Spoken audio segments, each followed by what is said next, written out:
Did you miss your deadline to renew your Medicaid coverage? You can still send your completed annual review form to Healthy Connections Medicaid.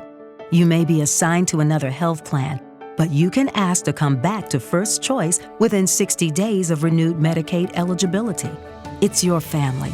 It's your choice. First Choice is the right choice. Renew and choose us. Visit selecthealthofsc.com/renew to learn more. My brother-in-law died suddenly, and now my sister and her kids have to sell their home. That's why I told my husband we could not put off getting life insurance any longer. An agent offered us a 10-year, $500,000 policy for nearly $50 a month. Then we called SelectQuote. SelectQuote found us identical coverage for only $19 a month, a savings of $369 a year. Whether you need a $500,000 policy or a $5 million policy, SelectQuote could save you more than 50% on term life insurance. For your free quote, go to SelectQuote.com. SelectQuote.com. That's SelectQuote.com. SelectQuote. We shop, you save. Full details on example policies at SelectQuote.com/commercials. Welcome to Pretty Lies and Alibis. Join us as we seek the truth and travel the long road to justice. What's going on, everybody? Welcome to another episode of Pretty Lies and Alibis. I'm Gigi Fruit Loop. What's good in your neighborhood? The weather. It's nice out, yeah? It is nice. It's like 70 degrees. I know. November, can't beat it. Yeah. Wish it would stay like this. This would be nice. So real quick, before we get started, we want to give a shout out to our sponsor, Too Cool T-Shirt Quilts. And I brought my daughter's pillow in here. If you're on YouTube, you can see this. She did this. She sent my kids some really thoughtful, I'm trying to get it lined up. There we go. There you go. She made everybody their own little custom pillow, and you can see the stitch work in that. It's just really beautiful. And then the back, the cool thing is, like, this is easy to remove, to wash. Yep. So I love that. So you can just see how creative it is. One of a kind. Love it. So if you guys want something unique to give to somebody you love, go to www.twocooltshirtquilts.com/prettyliesandalibis and see what you can find. And they can take your t-shirts and make them into a quilt that is too cool. That's so awesome. So we want to thank Teresa for the PayPal donation. We appreciate it. We've had some people ask. So we have a PayPal. It's prettyliesandalibis@gmail.com. Not expected, but always appreciated. Yep. So you and I were talking. We're nearly done with this video of Melanie Gibbs. We got, oh, by the way, got a Prince shirt on today. Lyrics to Let's Go Crazy. Does it say slay? Because I only see half of it. Oh, no. Okay, I thought it said slay when you're... Yeah. Okay. So anyways, we maybe have one episode aside from this one, and then we'll be finished with this August 2020 video. Now, there is one from April of this year, April 31st. So I put a poll out, and everybody seems to want to do Zulima's video next. So that's what we're going to do. We do have this other one from Melanie Gibb. It's actually a little bit longer than this one that we're doing now. But we're going to take a break from Melanie Gibb, and we're going to do the same thing with Zulima's police video.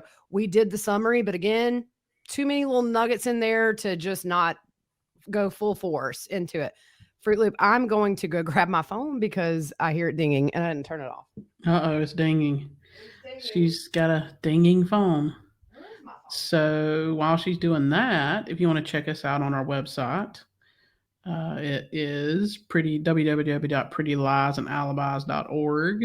So you can go there, check us out. Okay, so I just have to show everybody real quick. Everybody knows I'm a music nut. So check out my Stevie Nicks candle. Well, it's actually my daughter's, but I stole it. I'm telling. Saint Stevie. Don't tell her. She'll fuss at me. She don't like me touching her stuff. So I'm just going to say, you guys know yesterday I talked about doing this deep cleaning in my house. And the one thing I did was took all the cushion covers off the couch. I'm just going to tell you, I will buy a new couch before I will ever attempt to put those back on. When they're a little smaller, oh my gosh, I probably look like I was wrestling an alligator in there. That's funny. It was terrible. And they So always say it goes back. Like, oh, it's simple to put back. no, it's not. I will just have somebody come pick that couch up and have a new one delivered. We'll not do that again. Or we're going to be sitting on some dirty cushions because nope. So we have a quick Murdaugh update. He was denied bond again today or yesterday. Good. Yeah, I know, right? So Judge Clifton Newman entered the ruling actually last night. And if you remember at the bond hearing on October 19th, the one thing that he wanted before he would reconsider bond was a psychiatric evaluation. And they could revisit bond after that was received. So he issued a statement or his ruling after considering the arguments of counsel, the psychiatric evaluation submitted, pending charges and other investigations, and the apparent character and mental condition of the defendant, the court finds that the defendant is a danger to both himself and the community. And one of Alex's attorneys, Jim Griffin, said, "We appreciate the court's concern about Alex's well-being and whether he is at risk of harming himself. We respectfully disagree with the court's decision to deny bond, and we are reviewing the order and evaluating our options." Okay, he's not above the law, and he's Right. not above. There's just so many things and ways that, one, he could hurt himself, hurt somebody else, and flee. Right. He's a huge flight risk. He has friends in high places. And while he may not have the funds he had before all this hit the fan, people probably are still very loyal to him. And I get it. It's refreshing to see a judge consider it all, because that's something that this family's never had to deal with. Going back to Paul, when he was arraigned on those charges and never was in handcuffs, it was waved away by somebody. He was never put in a jail cell. So, the cards have fallen, and now he's just like any of us that would be accused of such awful stuff. Yep. So we're going to pick back up on this Melanie Gibb testimony. Sometimes I feel like we're repeating ourselves a lot, but you kind of have to, with the way we've gotten information, you have to sort of repiece it together.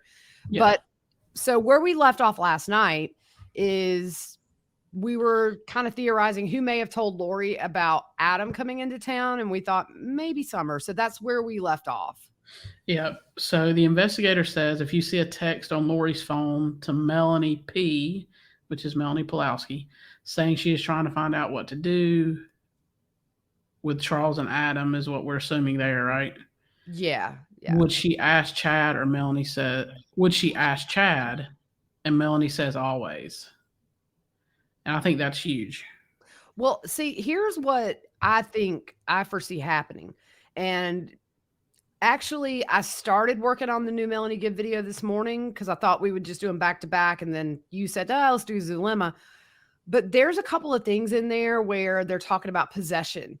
And he said that she was there with Lori when Chad initially in January of 2019 told her that Charles had turned into Ned Schneider. And she said Lori was trying to digest it because she had never heard anything like that. And it was a new concept to her. What I really think Mark Means is going to do is, I know they're co-defendants, but they're fighting for their own clients' lives when this goes to trial. I think really his angle is going to be, look, she didn't know any of this stuff until he started giving her this, results of his Google search. Yeah. I think that's kind of the only way you're going to be able to sort of try to get sympathy for her. Yeah. And, we've always said she didn't kill her kids before Chad. Right. But, I always felt bad saying that because after what we read with Joe Ryan, it became so clear she was not a good person. Yeah. But I think that's how Means is going to go about this. Yeah, I totally agree. So they ask about Melanie's relationship with Melanie Pulowski. She says Lori raised her partially, so she is kind of like a mom to her. She doesn't think Melanie Pulowski was into it in the beginning, but she said Lori focused on her for some reason, and Lori went after Brandon for some reason. She would say he's gay, he's this, he's that. She would build these stories up. She would look at a pic of him and say he looks gay. So that really seems like she was trying to draw her in. Yeah. And I mean, why would she kind of zero in on Melanie Pulaski? Is that Lori knew she was easy to manipulate or easy to Mhm. convince of stuff? And then you kind of wonder, she had Alex. So maybe she just wanted those people that she loved the most in her family to be with her in this crazy journey. Yeah, and I think you hit the nail on the head. It would be easier to convince Melanie Pulaski of something Mm. because we know some of the other ones got kicked out because for different reasons for Yeah. contacting Chad too much.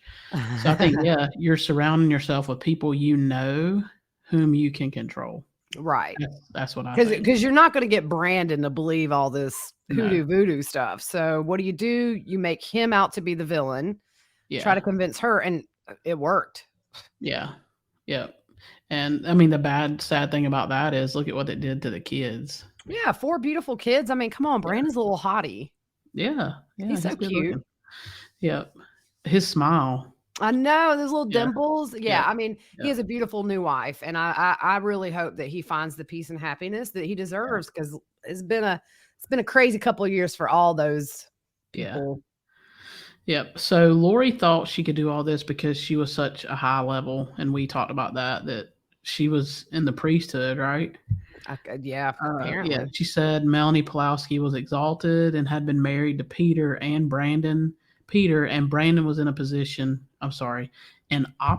to her, and Lori put all her energy into Brandon. Melanie said, thank goodness Lori didn't put all her energy into her.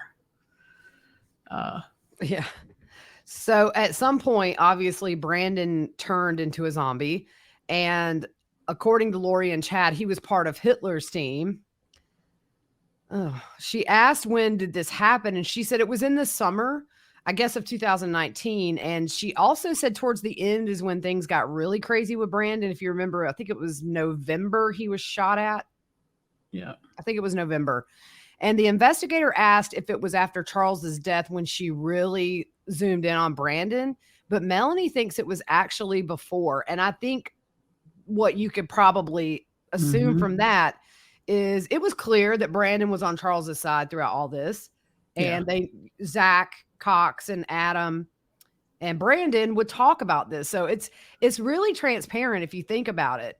Yeah. But she also said that her fascination with Brandon was kind of always evolving too.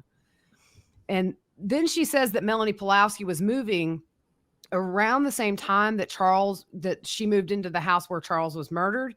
And she was calling him a zombie by that point. So that was June of 2019. And she said that Brandon was after her. Of course, everybody's after her that she wants out of the way. Okay, here's the deal. Normal people, if somebody doesn't agree with what you think, like everybody's entitled to their own opinion, right? Right. So you don't have to turn people into zombies and kill people because they think differently than you. Well, and even if you go back to Joe Ryan, it's not that he thought differently, but he was in her way. Yep. And you see kind of in a different way. Of course, he wasn't a zombie because that wasn't around at this point. But she essentially tried to make him out to be a monster.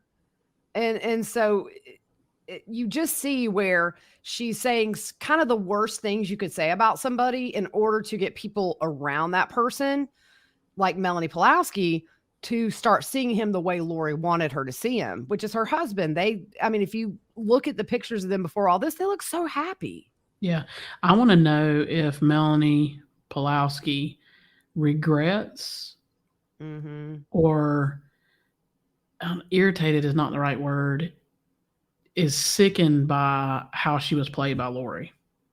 If she even realizes she was played by Lori. I mean, if you remember when they had that big sit down with Nate Eaton, her and Janice Cox, Lori's mom, both were just super defensive still of Lori and Alex. Well, that was Summer, right? Remember? Oh, yeah, I'm sorry, Summer and Janice. But Melanie Pulaski, she did the interview with Ian there and her lawyer. Yep. But she still, you didn't see that big separation with her yet at that point. So who knows maybe what some time has done and she's starting to see the ramifications of her actions. Like I mean, for a while she didn't get to see her kids. Now she does. Yeah. But you have to wonder in the back of her mind, does she ever think, man, if I had just walked away from that, I would just be doing my thing with my husband and my 4 kids, and she wouldn't be in the middle of all this. And I still think she's going to get charges. I'm going to be shocked if she doesn't. Yep. For Brandon's attempt on his life. Yeah. Right. So Melanie said the impression she got from Lori is Chad would tell Lori that Melanie Pulowski's house was bugged by Brandon with little speakers and microphones. And Melanie Gibb said, are they really in there? Like she was doubting when Lori was telling her this. And Chad told Lori that Melanie was being followed by a private detective, which was true at one point around Halloween when she packed up with Alex and they went to Rexburg. We do know that Brandon had a PI on her, but I think maybe this was a lucky guess by Chad. Yep. But essentially what happened is Melanie Pulowski gets really paranoid. So Lori and Chad would call her every day and give her blessings over the phone. And Melanie Gibb said she thought it was horrible what they did to Melanie Pulowski. And the investigator said it's like Lori preyed on Melanie Pulowski, and Melanie Gibb agreed. Yeah. So she said they had convinced Melanie Pulowski everything was bugged, so she was getting new phones on a regular basis. And so Lori told Melanie Pulowski that she needed to move to Rexburg, and Melanie said she didn't talk to Lori as much after she met David, her husband or whatever he is now. They kind of started that little separation. Yeah, but see right there, Lori telling Melanie she needed to move to Rexburg.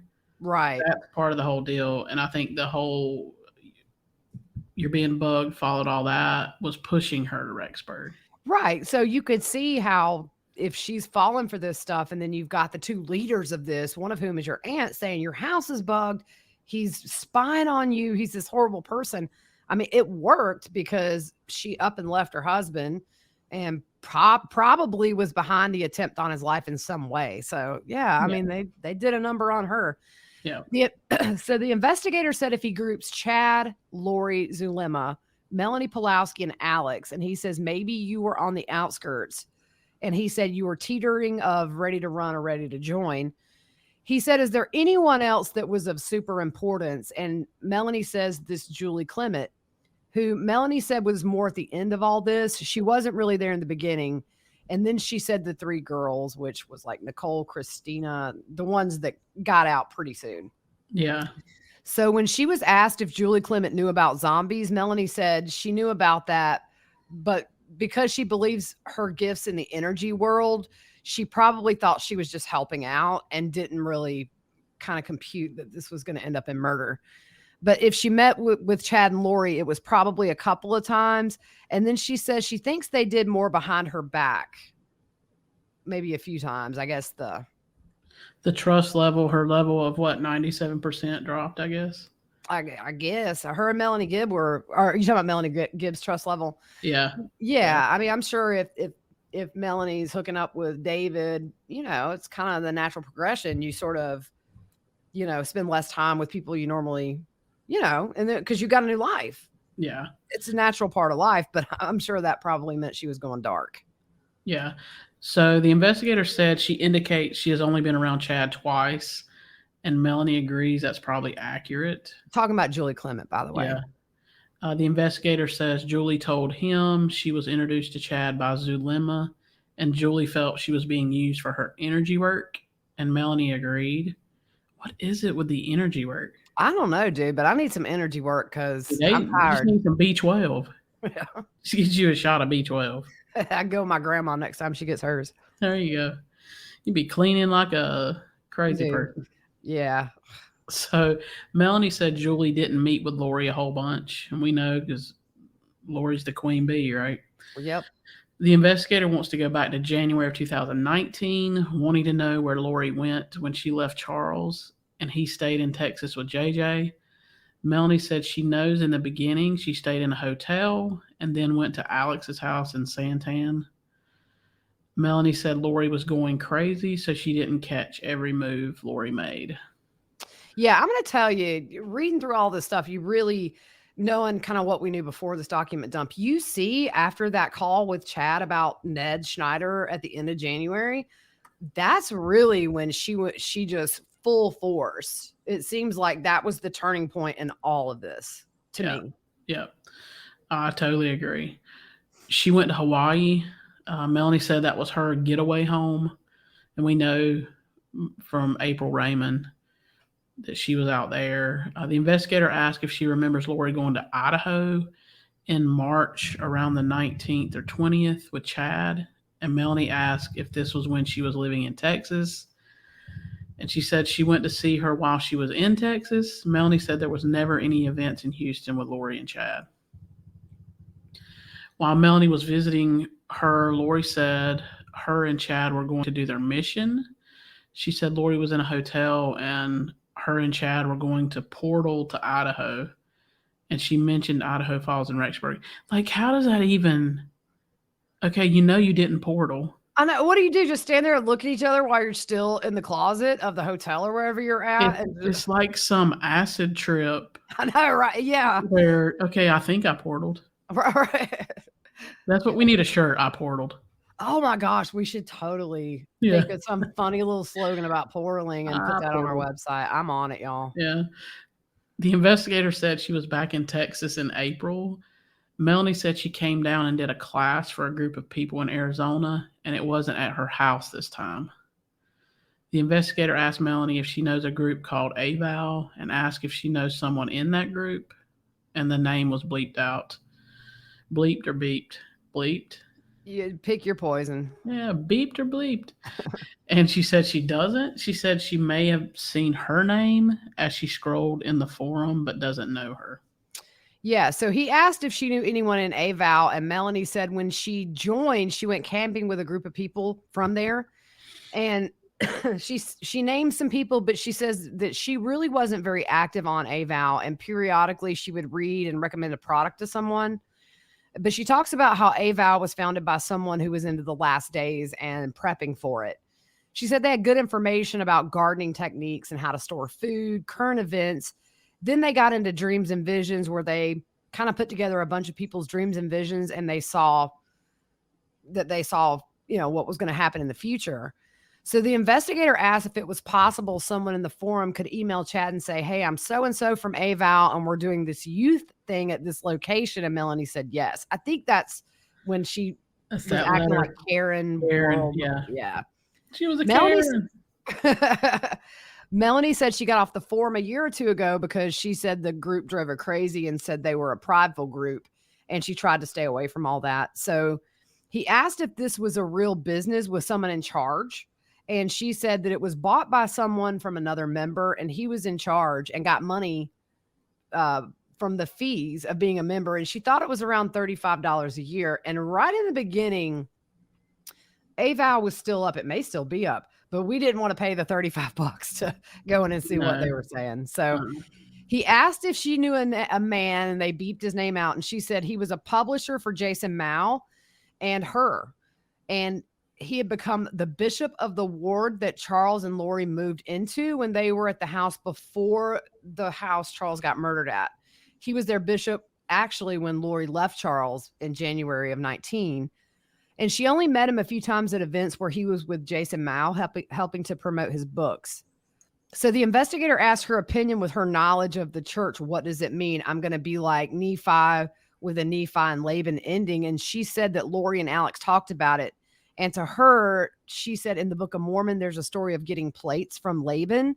And they asked for the plates 3 times and they weren't turned over. So the spirit moved upon Nephi, and he was asked to cut the head off Laban, and he did. He then dressed in Laban's clothing and was able to get the plates. Melanie said Laban was a horrible, wicked man. She says, looking back, this probably meant Charles's life would have to be sacrificed. She also said they felt Charles was already gone and Alex would be killing Iplos. She heard them talking about this just days before Charles came to Arizona. Melanie says she didn't think they were going to kill Charles. The investigator names Ned, Iplos, Garrett, and asked if they all were in Charles, and Melanie said one would get pushed out and another would take over. It's like I think about Ghost when Whoopi Goldberg's sitting in that room and all them people coming in and they're like, you know. Oh yeah. Yeah. I like your little movie. I see. It always takes me to a movie. The investigator said, so that would be their definition of a zombie, and Melanie said yes. He then asked, so their way of getting rid of zombies would first be praying to end that entity's life, and Melanie said the entity would just leave, and Melanie said she was very surprised Charles died the way he did. The investigator asked if the body can only be possessed by one dark entity at a time, and Melanie said in the beginning it was only Ned that could be in there, but Iplos was different. He was a combination of evil spirits. She says in their religion they believe that premortally you had people who came down to the planet and became us, but a third of that never came down to Earth and never got bodies. They were saying that would never happen, that they would always be someone who has lived on Earth. Chad and Lori would say that Satan was getting trickier and had other tactics when things didn't work out the way they thought it should. And they just talked about they had all these powers. I mean, as if Satan's got nothing better to do than to focus on Lori Vallow. Come on. Yeah. Here's the thing. He don't have to focus on her. She does enough for herself. Right, yeah. Yeah. She wasn't the niece of Jesus. She was the niece of the devil. Yeah. Lucifer. For instance, he would say this when Charles wasn't dying, probably with Zulema and Lori sending blinding lights and shooting fire at him. She said Alex said Charles had 1,000 dark spirits in him. So it was like they made an excuse when something wasn't. You know what I mean? Yeah. Yeah. Probably the same excuse they made when they tried to portal and they were still in the Holiday Inn closet. Yeah. It's Ned Snyder's fault. Yeah. So the investigator said Alex never said he was in a fight. Or I'm sorry. I need more coffee. The investigator asked Melanie if Alex ever said to her that he got into a fight with Charles. And she said he did say he got hit with a bat. So he goes back and asks her about spending the night on July 9th, which is 2 days before Charles was murdered. And this is when Lori the next morning told her to leave. Melanie said it was around 7 or 8 a.m. when Lori told her to leave. And she said Lori was talking on the phone. And she said she felt like Lori had a storm brewing. So for context, 7 or 8 is when Lori asked Melanie Gibb to leave. So Chad calls Lori at 9:50 a.m. and they talk for 2 hours and 29 minutes. And then at 10:25 a.m. that same morning, Lori sent Melanie Pulowski a text message. And it says, I think they're moving their plans to tomorrow since they will still try to get rid of you. Melanie said, I wish there was a way to somehow be at the wedding, but I know this is more important. Lori responded, I know, baby, I'm so sorry. This is important to your mission, even though I know it's hard to just sit there. So I just wanted to kind of throw that in. She tells Melanie to leave. And then you see there's an, oh my God, meeting of the minds for almost 2.5 hours. And then Melanie Pulowski's also in on this. Yeah. So if we go back to Melanie Gibb, the investigator asks if she found it surprising that Lori told her she had to leave, and she was surprised. So he asks her if Alex ever said why he spent the night the day before the murder. And she said that Lori had also told her that to leave because Alex was coming to spend the night to protect her. So Melanie said she really didn't think much of that, but she didn't talk to Lori for days after the murder until Lori called her and told her what happened. And Melanie said, and she goes, what? Like, as she's listening, that's her. And she didn't. The deal. If she would have been there, they would have killed her. Maybe. You know what I mean? Because maybe they couldn't have done it with her there, though. I don't think, because then you've got one person that is not in the core. So you have Lori and Alex who are going to be 100% defensive and lie for each other until the cows come home. Melanie gives a wild card. They don't know that they can trust her, even though she's 97 on the trust scale. They don't know that they can trust her. I don't think Charles would have been murdered if Melanie were there, to be honest. Yeah. That's just my opinion. So 4 or 5 days later after Charles's murder is when Lori asked Melanie if she saw the news. And he asked if there's anything else she can think of specifically in the death of Charles. And she said that Lori would say things like, Charles was such a nice guy. I miss the old Charles. I didn't even have a proper burial for him. Oh, boy. And she said she didn't get to say goodbye, and she was being chased by all these demons during this time. So when Melanie Gibb was asked if it was before or after, she said it was probably before the murder when Lori said all this stuff about Charles. But she said she would also obviously paint him in another light to justify her leaving. Of course. Well, yeah. So Melanie said she asked Lori, why don't you get a divorce? And Lori said Chad would lose his exaltation, but she couldn't remember if Lori said she would lose hers as well. Then they get into, the investigator talks about vibrations, and they get stronger when you go to the temple. You can teleport. The veil gets thinner, all that stuff. He asked what would happen if Lori had her temple recommend taken away, and she said she wouldn't be able to go to the temple anymore, and Lori would have been sad about that because temple was very important to her. Melanie said she was going pretty much every day before Chad, and maybe it lessened some once he came into the picture, but it was still on her priority list. When asked about the difference between religious-based or money and sex for Chad, what did she think? And she said in the beginning she thinks it was religious. Like, I know all this stuff, but they got into the sex, and she thinks that was a driving force with the new theories that they had and the new doctrine he came up with. She said a lot of people think it was the money, and she said the money was a convenience to be together and do all their sexual things and not have to work. Yeah, because Tammy was working. Yeah. Bless her heart. So Chad could just play cult leader and Arthur and Harry Potter. Yeah. Exactly. Melanie says she has thought a lot about all of this, and she didn't know Lori was as manipulative when they first met. She says she had never been around people who were that manipulative, and it was a new concept for her. She also said she didn't know how to do it, and she doesn't get it. Like, she doesn't know how to be manipulative is what she's saying. Yeah.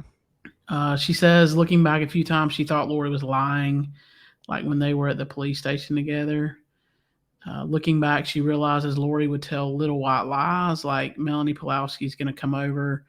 I told her I wasn't feeling well, even though Melanie Gibb knew she felt fine. Melanie said Lori was such a great person, sweet, loving, and kind. Why would she make up a lie like that? So she's saying in her mind, that's what she's thinking. That she's this, really nice person. Why would you lie like that? Yeah, I mean, that would be a red flag for me, especially if you love your niece so much. It's your niece, yeah. You've convinced her to move. I'm sick. Yeah.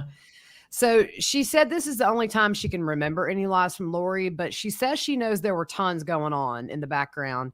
And she said what's interesting to her now is because of Lori's manipulation and deception, she tricked Chad, and Chad tricked her.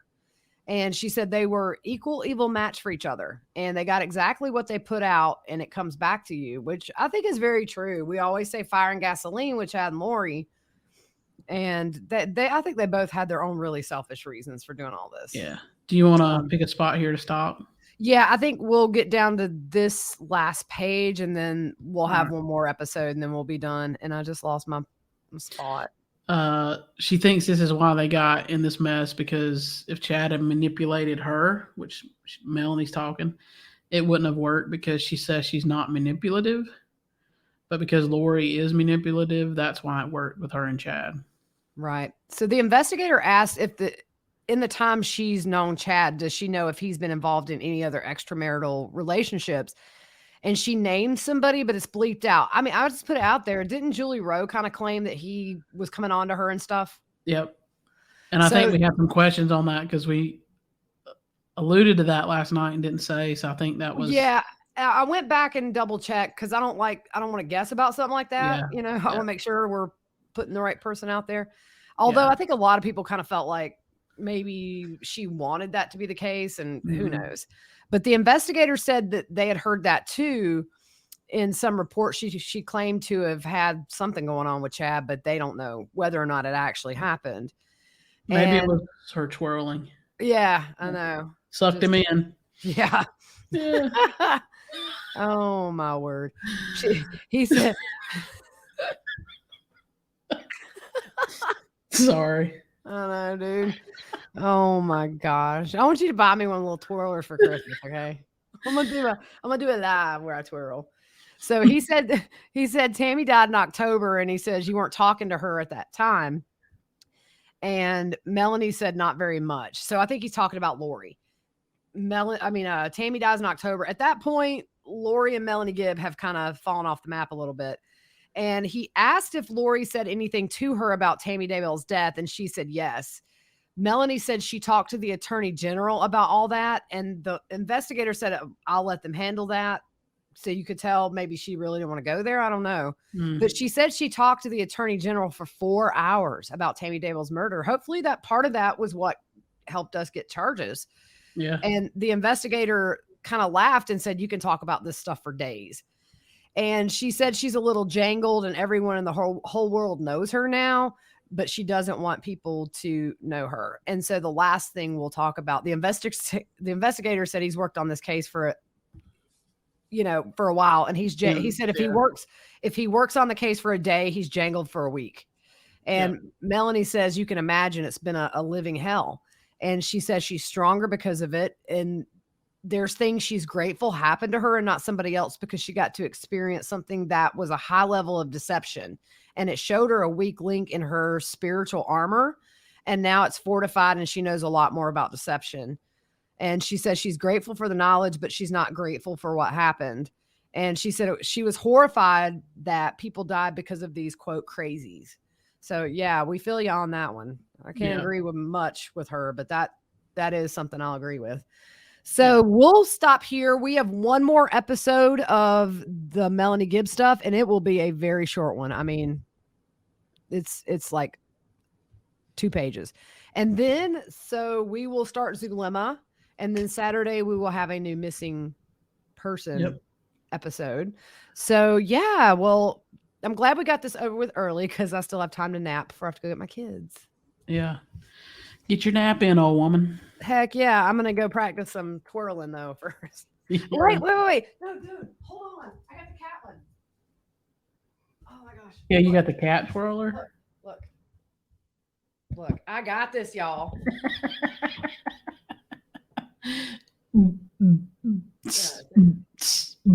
There you go. Get your cat thing in.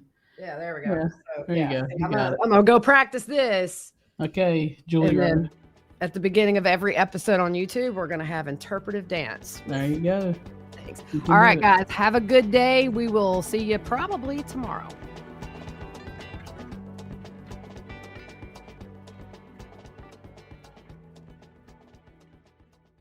Judy was boring. Hello. Then Judy discovered ChumbaCasino.com. It's my little escape. Now Judy's the life of the party. Oh, baby, mama's bringing home the bacon. Whoa, take it easy, Judy. The Chumba life is for everybody. So go to ChumbaCasino.com and play over 100 casino-style games. Join today and play for free for your chance to redeem some serious prizes. ChumbaCasino.com. No purchase necessary. Void where prohibited by law. 18+ terms and conditions apply. See website for details. With the Lucky Land Slots, you can get lucky just about anywhere. This is your captain speaking. We've got clear runway and the weather's fine, but we're just going to circle up here a while and get lucky. No, nothing like that. It's just these cash prizes add up quick. So I suggest you sit back, keep your tray table upright, and start getting lucky. Play for free at LuckyLandSlots.com. Are you feeling lucky? No purchase necessary. Void where prohibited by law. 18+ terms and conditions apply. See website for details.